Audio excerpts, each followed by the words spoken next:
Welcome to the Salmon Runs YouTube. Enjoy the video.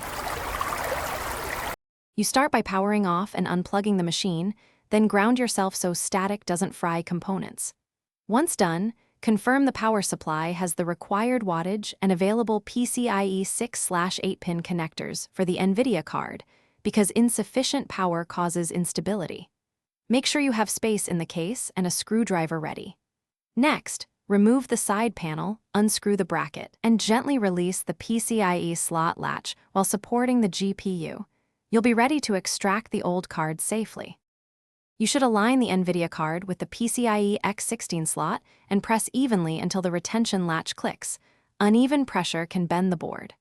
Once seated, attach all required 6/8-pin PCIe power cables. Loose connectors cause boot failures, then screw the bracket to prevent sag.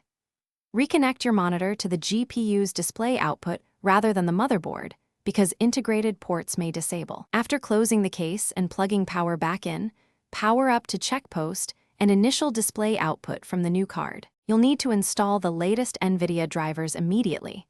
Use the official installer or GeForce experience so Windows recognizes the card and enables optimal performance.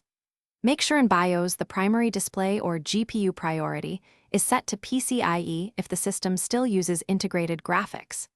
If you encounter no display or crashes, power down, reseat the card and all power cables, and try a different PCIe slot or PSU cables. These quick checks resolve the majority of dead screen or boot loop issues. Thanks for watching. Consider subscribing if we helped you.